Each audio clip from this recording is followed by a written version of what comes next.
அனைவருக்கும் வணக்கம். இந்த காய் எத்தனை பேருக்கு தெரியும் அப்படின்னு தெரியலங்க. இதுக்கு பேர் அதலக்காய் அல்லது அதலைக்காய் அப்படின்னு சொல்லுவாங்க. கசப்பு தன்மை இருக்குங்க. பாவக்காய் பிடிக்கிறவங்களுக்கு ரொம்ப இஷ்டமாக இருக்கும். இதில் கசப்பு இருந்தாலும் இது சுகருக்கு ரொம்ப நல்லது அப்படின்னு சொல்கிறாங்க. இது கரிசல் காட்டு காய் தாங்க. கரிசல் காட்டில் தான் விளையும் அப்படின்னு சொல்லுவாங்க. முன்னாடிலாம் இது ரொம்ப சீப்பாக கிடைக்கும். இப்போலாம் ரொம்ப காஸ்ட்லியாகவே வந்துருச்சு. இப்போ இது 3/4 கிலோ காய் தாங்க. நான் எண்ணெய் வச்சுருக்கிறேன், கடுகு போட்டுட்டேன். அடுத்தது சோம்பு கொஞ்சம் போடுவோம். நான் எங்கள் வீட்டு முறைப்படி நான் வதக்குறேன்.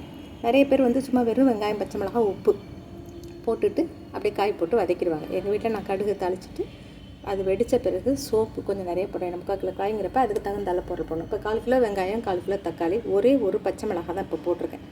ஏன்னா இந்த காயை நான் 2 பிரிவாக பிரித்து செய்யணும்.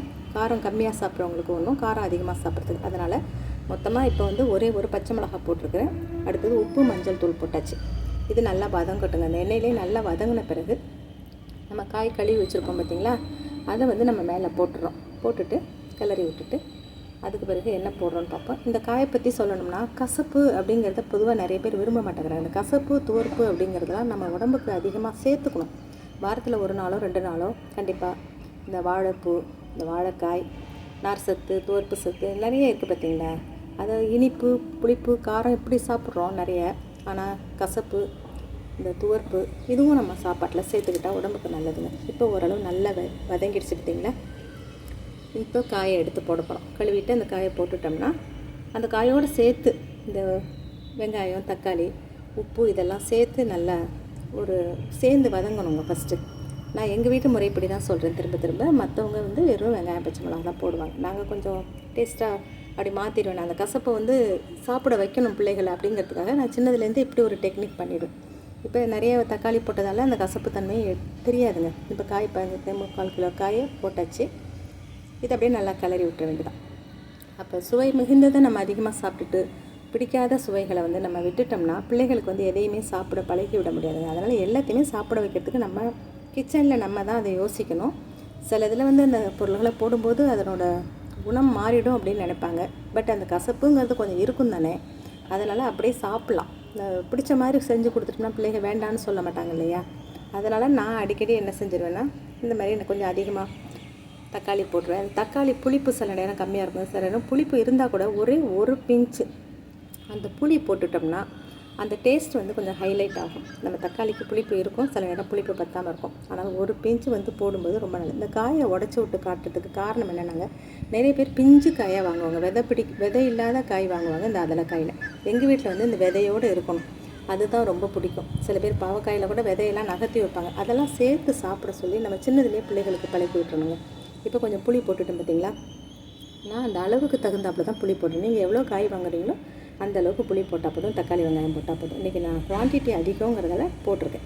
இப்போ இது கம்மியான காரம், பார்த்தா சிவப்பாக இருக்கிற மாதிரி இருக்குங்க. ஆனால் காரம் கம்மியாக இருக்கும். புது வத்தல், அதனால் மஞ்சள் தூள் சேர்த்து போட்டு மசால் பொடி வறுக்கிறதுக்கு அரைக்கிறதால அந்த கலரில் இருக்குது.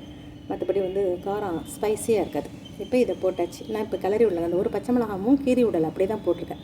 இதை அப்படி தட்டை போட்டு மூடிடுவாங்க. இப்போ கிளறி விட மாட்டேன். இந்த தண்ணி நம்ம கழுவி காய் கழுவுன தண்ணி இருக்கும் பார்த்திங்களா, அது இன்னும் கொஞ்சம் வற்றின பிறகு இதை அப்புறமா நான் கிளறி விடுவேங்க. இப்போ திறந்துட்டேன். ஒரு 10 நிமிஷம் அப்படியே போட்டாச்சு. இன்னமும் காய் தண்ணி வற்றலை. அதனால் நான் என்ன செய்கிறேன்னா, இப்போ 2 பிரிவாக பிரிக்கணும். இது இன்னும் கிளறிக்கிட்டே இருந்தால் உடஞ்சிரும். அதனால் 2 வடை சட்டி அல்லது நீங்கள் இதில் 2 பிரிக்கணும். நான் 2 தோசைக்கல்ல பிரிச்சுட்டு ஒரு பிரிவுக்கு இதே மசாலா அப்படியே இப்போ இருக்குது பார்த்திங்களா, அதை மட்டுமே போட்டுருக்கேன். ஏன்னா மொத்த காய்க்கு நான் மசால் பொடி போட்டிருக்கிறது கம்மி தான். சின்ன ஸ்பூன் தான் அது பார்க்குறதுக்கு. உங்களுக்கு ஜூம் பண்ணி காட்டும்போது பெருசாக தெரியலாம். மசால் பொடி கம்மியாக தான் போட்டிருக்கேன்.